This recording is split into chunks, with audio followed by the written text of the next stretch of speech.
Hello बच्चों, कैसे हैं। आज हम पढ़ेंगे गुरुत्वाकर्षण। ठीक है। अब गुरुत्वाकर्षण से रिलेटेड चैप्टर आपने क्लास 9th में पढ़ा था और आपको याद है क्लास 9th में जब आप चैप्टर पढ़ते थे तो आपको सबसे पहले कहानी सुनाई गई होगी कि न्यूटन जो एक पेड़ के नीचे बैठा था और उसके ऊपर सेब आकर गिरा और फिर उसने गुरुत्वाकर्षण के नियम की खोज कर दी। तो ये कहानी का यहां पर अब कोई तुक नहीं है। ठीक है। वो चैप्टर को आकर्षक बनाने के लिए लिखी गई है, आप बताते हैं बच्चों को। तो गुरुत्वाकर्षण शुरुआत करते हैं और सबसे पहला शुरुआत करते हैं न्यूटन का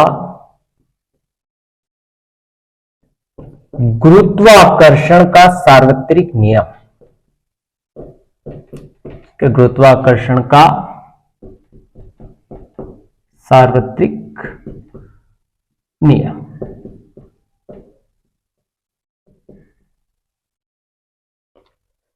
ठीक है।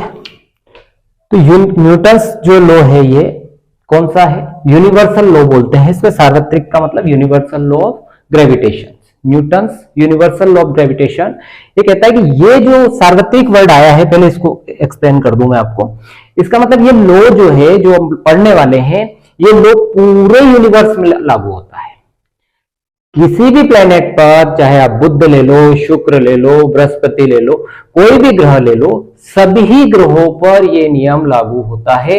कहने का मतलब ये संपूर्ण ब्रह्मांड में ये नियम लागू होता है, इसीलिए इसको क्या कहा गया? सार्वत्रिक नियम कहा गया। ठीक। अब इस नियम को समझते हैं। आप यहां ये मानो कि आपके पास कोई दो पिंड है बच्चों। क्या मान रहे हैं कि आपके पास यहां पर कोई दो पिंड है।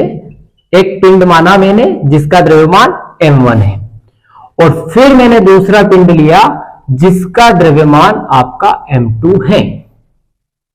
पहला पिंड लिया जिसका द्रव्यमान m1, दूसरा पिंड लिया जिसका द्रव्यमान m2। इनके बीच की दूरी r लेकर हम लोग चलते हैं। ठीक। ये दोनों के सेंटर्स के बीच, सेंटर से अपन ने दूरी देख ली कितनी है? r है। दोनों के केंद्र से ये दूरी अपन ने ले ली। अब ये नियम ये कहता है कि ये जो दोनों पिंड है इसमें क्या होता है कि आकर्षण बल लगता है। तो ये जो पहला पिंड है, ठीक, ये दूसरे पिंड को अपनी ओर खींचता है। इधर जो दूसरा पिंड है ये पहले पिंड को अपनी ओर खींचता है। मतलब कि पहले पर दूसरे के कारण बल, दूसरे पर पहले के कारण बल। ऐसे पढ़ते हैं इसको, first due to second, second due to first. मतलब पहले पर दूसरे के कारण बल और दूसरे पर पहले के कारण बल। ठीक। अब नियम क्या है? तो नियम यह है कि किन्हीं भी दो पिंडों के बीच में लगने वाला आकर्षण बल, किन्हीं दो पिंडों के बीच में लगने वाला आकर्षण बल उन पिंडों के द्रव्यमानों के गुणनफल के समानुपाती तथा उनके बीच की दूरी के वर्ग के व्युत्क्रमानुपाती होता है। ठीक। नियम क्या हो गया बच्चों कि किन्हीं दो पिंडों के बीच में लगने वाला आकर्षण बल उन पिंडों के द्रव्यमानों के गुणनफल के समानुपाती तथा उनके बीच की दूरी के वर्ग के व्युत्क्रमानुपाती होता है। बहुत सरल बात हो गई, आसानी से आपको समझ आ गई। अब इन दोनों पिंडों को मिला देंगे, दोनों को मिला देंगे। तो जब आप दोनों को मिला देंगे तो मिलाने पर क्या आएगा? F समानुपाती m1 m2 बटे r। इस समानुपाती के चिन्ह को जब आप हटाते हैं तो यह एक नियतांक आ जाता है कैपिटल G, और इस G को बोलते हैं ग्रेविटेशनल कांस्टेंट, गुरुत्वाकर्षण नियतांक। ठीक।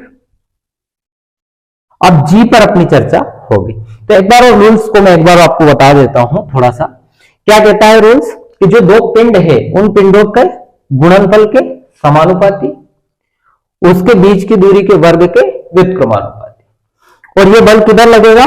दोनों पिंडों को मिलाने वाली रेखा के अनुदिश लगता है। अभी तक देखो कुछ चीजें मैं आपको क्लियर करता हूं वन बाय वन, है ना, इससे रिलेटेड महत्वपूर्ण चीजें। पहला, ये पिंड जो बल लग रहा है आकर्षण प्रकृति का लगता है।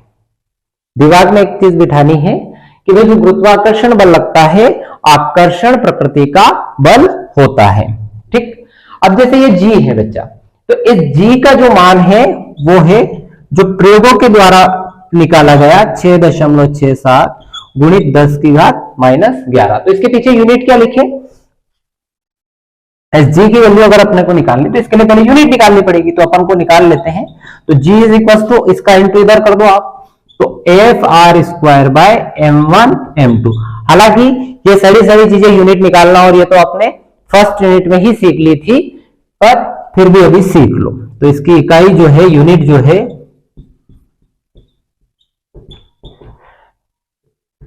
क्या हो जाएगा, देखो बल का मात्रक क्या होता है बच्चों, बल का मात्रक आप लोग जानते हैं न्यूटन, दूरी का मात्रक मीटर, द्रव्यमान का मात्रक किलोग्राम। तो क्या हो गया बच्चा, kilogram into kilogram, kilogram square, तो न्यूटन मीटर वर्ग प्रति किलोग्राम का वर्ग। ठीक, तो जो जी आया है आप लोगों का, जी की जो वैल्यू है 6.67 10⁻11, ये हो गया आपकी न्यूटन मीटर वर्ग प्रति किलोग्राम का वर्ग। तो F बराबर क्या हो गया, जी 6.67 गुणित 10 की घात -11 m1 m2 बटा r वर्ग। ठीक, समझ में आई होगी बात। अभी तक हमने नियम देखा, उसके बाद जी की वैल्यू ये होती है, ये ग्रेविटेशनल कांस्टेंट की वैल्यू जी ये फिक्स होती है, सब जगह पर फिक्स होती है, पूरे यूनिवर्स में ये वैल्यू चेंज नहीं होती है। ये इसकी यूनिट है, आप चाहे तो डायमेंशनल फॉर्मूला भी इसके लिए निकाल सकते हैं, कोई बड़ी बात नहीं है। अगर मैं इस जी की डेफिनेशन देना चाहूं, ठीक है, तो इस जी की डेफिनेशन देते हैं, इसको हटा देते हैं जो बोर्ड पर है, आप इसका स्क्रीनशॉट ले लें, आगे बढ़ाते हैं। अब आपको जी की डेफिनेशन देनी है, जी की परिभाषा।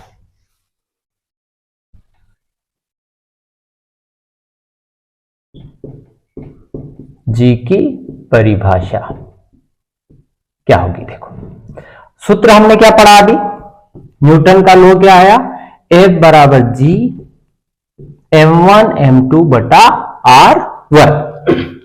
अब इस जी की हमको परिभाषा देनी, तो देखो ये जो पिंड आपने लिए हैं, मैं मान लेता हूं कि ये दोनों पिंड कितने हैं, 1-1 किलोग्राम के हैं, और इनके बीच की जो दूरी है वो 1 मीटर समथिंग मैं मान लेता हूं।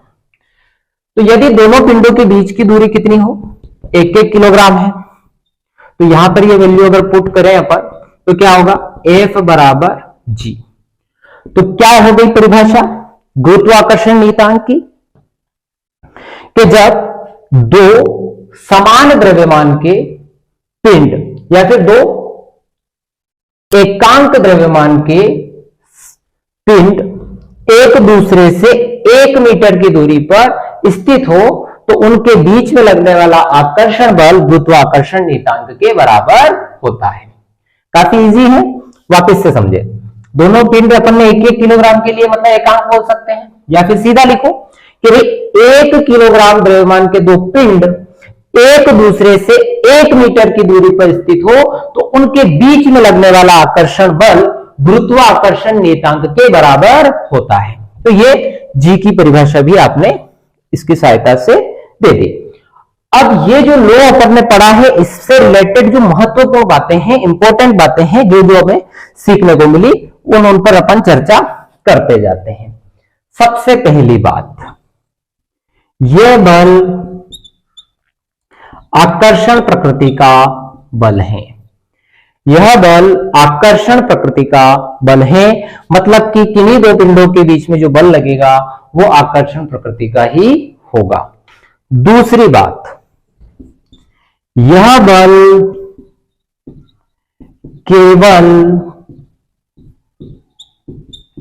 बिंदु द्रव्यमान के लिए सत्य है, बिंदु द्रव्यमान के लिए सत्य है।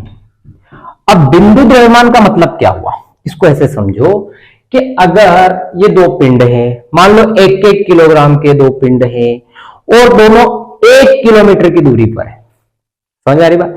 1-1 किलोग्राम द्रव्यमान के दो पिंड हैं, दोनों 1 किलोमीटर की दूरी पर हैं, मतलब दूरी की तुलना में द्रव्यमान कितना बहुत कम हो गया। तो जहां दूरी की तुलना में द्रव्यमान बहुत कम होगा उसे क्या बोल सकते हो आप? बिंदु द्रव्यमान बोल सकते हो। तो याद रखेंगे कि जो सूत्र हमने निकाला था ये F बराबर Gm1 बटे M2 बटे R वर्ग, ये सूत्र केवल बिंदु द्रव्यमानों के लिए सत्य है। नंबर 1 पर क्या पढ़ा? ये आकर्षक प्रकृति का होता है। गुरुत्वाकर्षण बल जो है आकर्षण प्रकृति का होता है, ये क्लियर हो गया। और ये बल कब? ये केवल बिंदु द्रव्यमान के लिए सत्य है। तो गुरुत्वाकर्षण बल का ये जो सूत्र है वो किसके लिए सत्य है? केवल बिंदु द्रव्यमानों के लिए ही सत्य है। ठीक। दूसरी बात, अब आप इसको ध्यान से देखो, ये F12 और F21 अगर देखो पहला और दूसरा, पहले पर दूसरे के कारण बल और दूसरे पर पहले के कारण बल, तो ये एक दूसरे को क्या कर रहे हैं? आकर्षित कर रहे हैं। ठीक है, ये तो सही है। अच्छा, ऐसा कहीं पहले भी पढ़ाया क्या मैंने? बिल्कुल पढ़ाया है। न्यूटन का जो थर्ड लॉ है, न्यूटन का जो तीसरा नियम था, ठीक है, वो भी यहां पर लागू होता है। क्या था न्यूटन का तीसरा नियम? प्रत्येक क्रिया के बराबर किंतु विपरीत प्रतिक्रिया होती है। प्रत्येक क्रिया के बराबर किंतु विपरीत प्रतिक्रिया होती है, यानी कि यह प्रति नियम के लिए क्या है? न्यूटन के प्रति नियम के लिए सत्य है। न्यूटन के प्रति नियम या न्यूटन का तृतीय नियम लागू होता है। ठीक है, यहां न्यूटन का तृतीय नियम लागू होता है। पहला पॉइंट भी क्लियर हो गया, दूसरा भी क्लियर हो गया, तीसरा भी क्लियर हो गया। पहला आकर्षण बिंदु द्रव्यमान के लिए सत्य है और तृतीय नियम लागू होता है। चौथी महत्वपूर्ण बात, यह बल आकार, ठीक है, पिंड के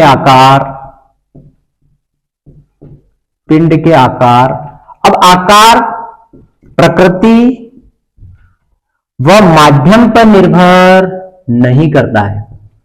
माध्यम पर निर्भर नहीं करता है। सुने, यह पिंड के आकार प्रकृति और माध्यम पर निर्भर नहीं करता। मान लो ये पिंड है आपका, अब ये 1 किलोग्राम द्रव्यमान का है। द्रव्यमान पर निर्भर करता है, किस पर निर्भर करता है? द्रव्यमान पर, आकार पर नहीं करता। आकार पर कैसे? मान लो ये 1 किलोग्राम द्रव्यमान का पिंड है, ये ऐसा हो या रेक्टेंगल हो, किसी भी शेप का हो, किसी भी आकार का हो, उससे कोई फर्क नहीं पड़ेगा। ये किस पर निर्भर करता है? ये द्रव्यमान पर निर्भर करता है। उसकी प्रकृति कैसी है, इससे ये निर्भर नहीं करता। इसको किससे लेना देना भैया? द्रव्यमान से लेना देना है। आप इस मार्कर को ऊपर से नीचे छोड़ोगे, नीचे जाएगा। आप किसी व्यक्ति को छत से धक्का दोगे, वो भी नीचे जाएगा।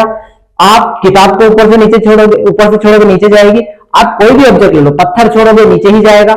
मतलब दोनों में किस प्रकार का है? आकर्षण बल है और आकार पर निर्भर नहीं कर रहा है, उसकी प्रकृति पर निर्भर नहीं कर रहा है और माध्यम पर भी निर्भर नहीं करता है। अगर आप जैसे पानी, यहां पानी भरा हुआ है, पानी ऊपर से पत्थर डाल दो तो पानी के अंदर नीचे जाता है कि नहीं जाता? गुरुत्वाकर्षण के कारण। तो माध्यम पर क्या निर्भर हुआ? हवा में कोई फर्क नहीं पड़ रहा। अलग अलग माध्यम में अगर आप देखते हैं तो भी इस बल पर कोई प्रभाव नहीं पड़ता है। यह सूत्र पूरी तरह लागू होता है। अगली बात, महत्वपूर्ण बात, कि यह प्रकृति का सबसे दुर्बल बल है। यह प्रकृति का सबसे दुर्बल बल है, यानी कि स्थिर विद्युत बल या नाभिकीय बल की तुलना में यह बहुत कम होता है, क्योंकि इसका जो मान है G का, ये आप ध्यान से देखो तो कितना है? ये 6.67 × 10⁻⁻11 न्यूटन मीटर वर्ग प्रति किलोग्राम का वर्ग। तो ये मान बहुत कम है। ठीक है, इस कारण से ये बल जो है दुर्बल बल होता है।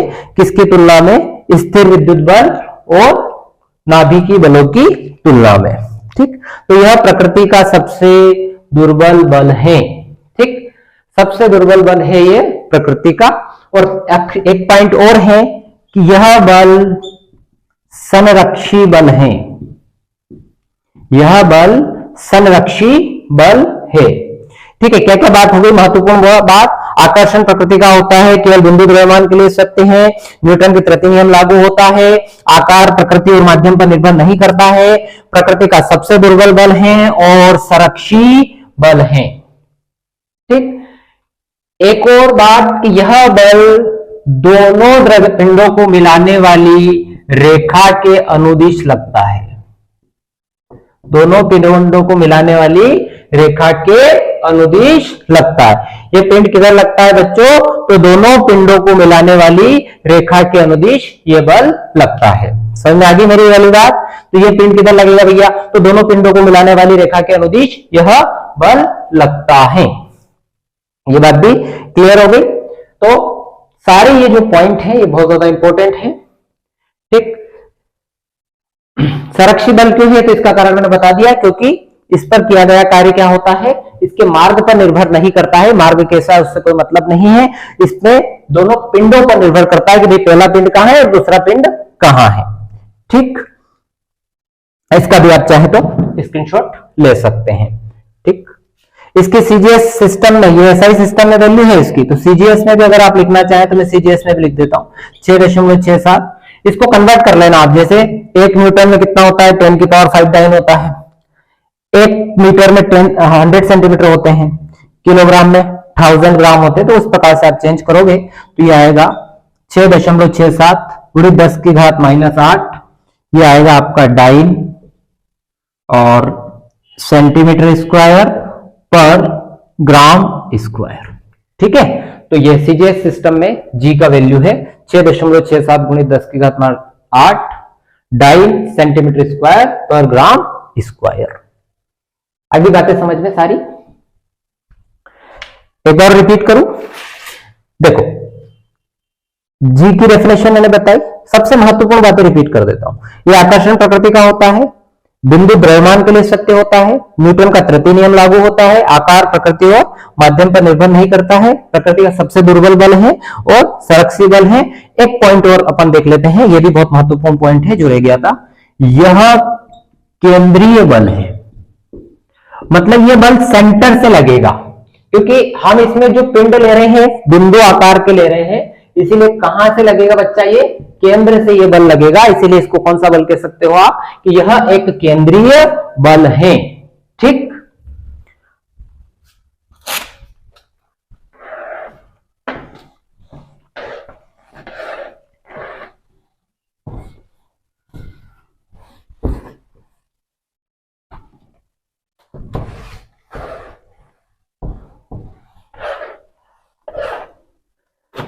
अब बात करते हैं इसके सदिश रूप की।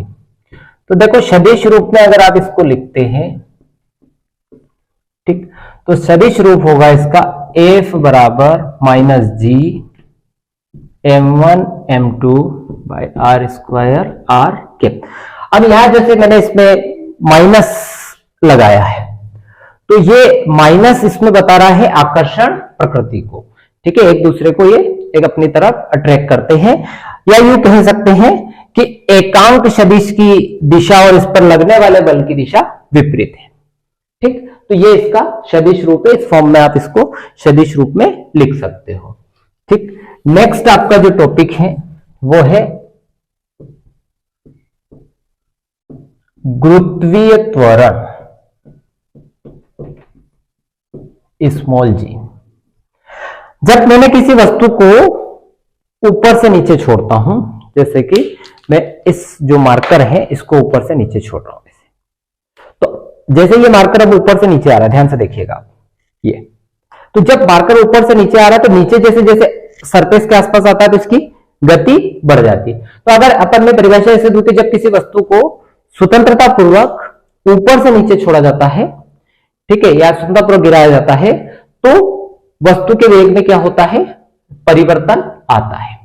ठीक है, और तेजी से परिवर्तन आता है तो उसे क्या कहा जाता है, उसे गुरुत्वीय त्वरण कहा जाता है, इसे G से दर्शाया जाता है। ठीक, हम अगर बल की बात करें तो बल का सूत्र होता है द्रव्यमान गुणित त्वरण, द्रव्यमान गुणित त्वरण। तो द्रव्यमान m और गुरुत्वीय त्वरण G, तो F बराबर mg। ये वास्तविकता में भार का सूत्र है।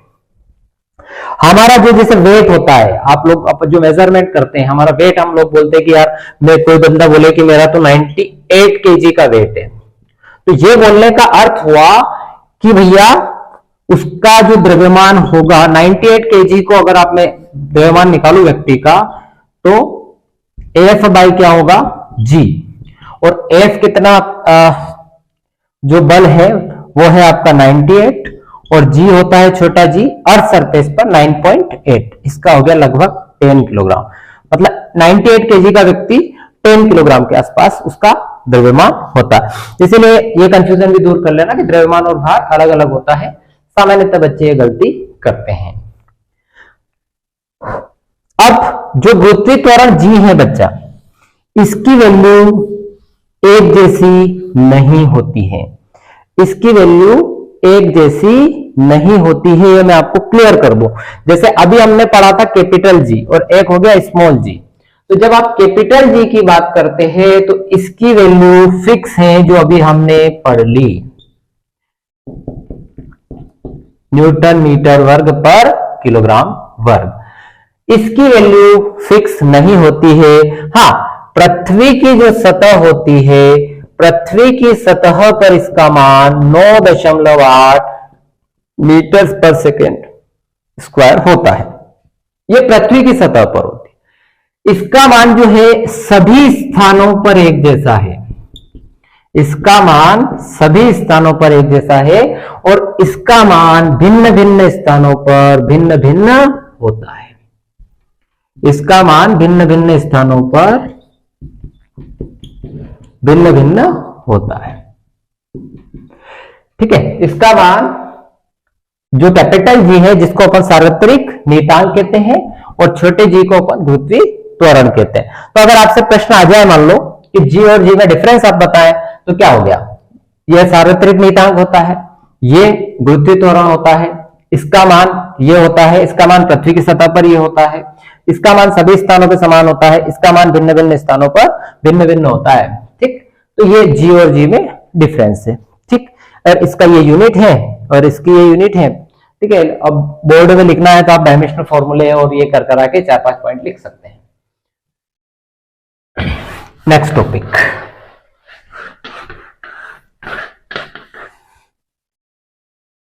G व G में संबंध, छोटा g और बड़े G के बीच में हम संबंध स्थापित करेंगे। ऐसा मान लिया जाए कि यह आपकी m द्रव्यमान की पृथ्वी है, माना कि m द्रव्यमान की पृथ्वी है, माना कि m द्रव्यमान की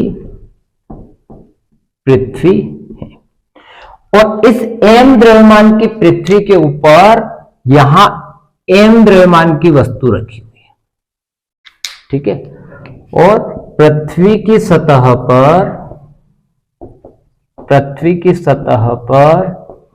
m द्रव्यमान की वस्तु रखी है। ठीक,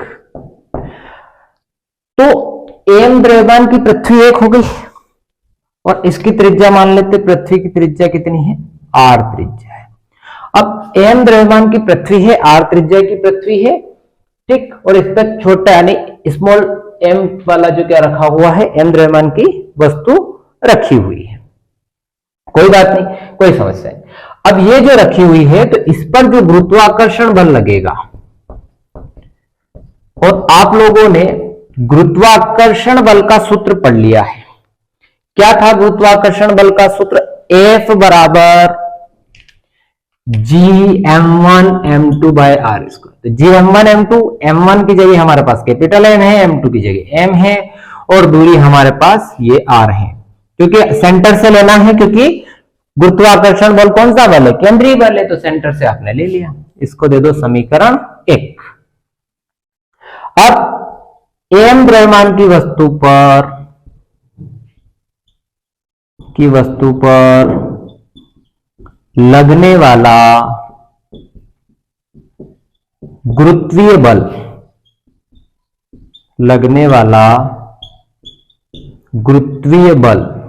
तो क्या होगा? गुरुत्वीय बल F बराबर mg। ठीक है, क्योंकि इस वस्तु पे कौन सा त्वरण लग रहा है? गुरुत्वीय त्वरण लग रहा है। तो क्या हो जाएगा? समीकरण 1 व 2 से दोनों F के इक्वल है तो आपस में इक्वल हो जाएगी। तो GM बाय आर वर्ग बराबर mg।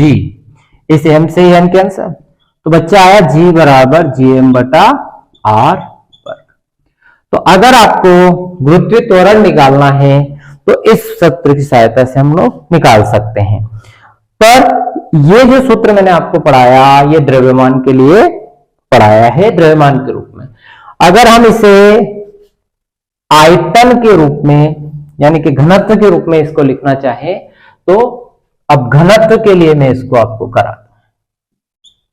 घनत्व के लिए G का मान, ठीक है। अब घनत्व के लिए जब निकालते हैं तो आपको द्रव्यमान निकालना पड़ेगा। मान लो ये जो पृथ्वी है इसका आयतन V है, और क्या सूत्र होता है? आयतन बराबर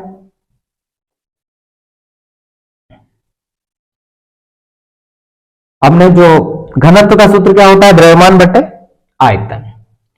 तो आयतन जो हो गया, घनत्व बराबर होता है द्रव्यमान बटे आयतन। जो हमने पढ़ रखा है, ये हमको सूत्र सहजता से जो याद रहता है वो रहता है द्रव्यमान बटे आयतन।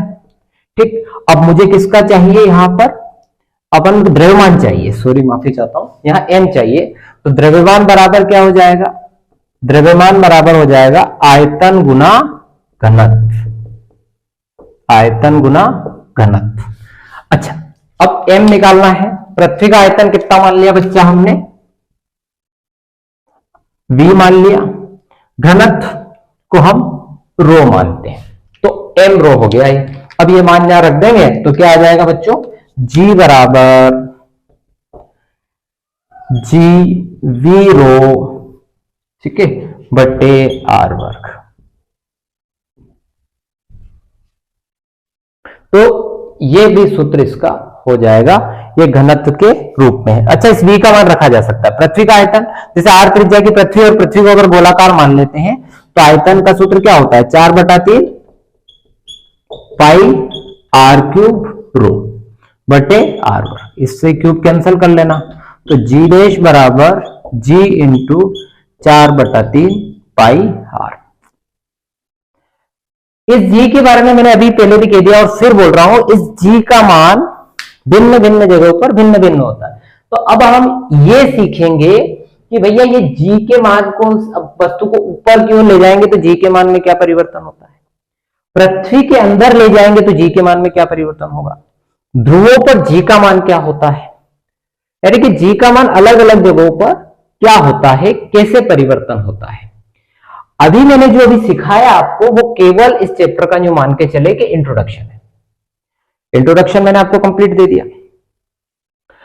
अब जब अगला वीडियो हम बनाएंगे तो उसमें मैं आपको सिखाऊंगा कि G के मान में कैसे परिवर्तन होता है, वो अगले वीडियो में सिखाऊंगा। अच्छा, अभी आप चाहे तो इसके जो सवाल हैं उसके लिए मैं अलग से वीडियो बनाऊंगा, ठीक है, उसमें सारे इनके कॉन्सेप्ट को अप्लाई करना भी मैं सिखाऊंगा। तो मिलते हैं नेक्स्ट वीडियो में। Thank you very much.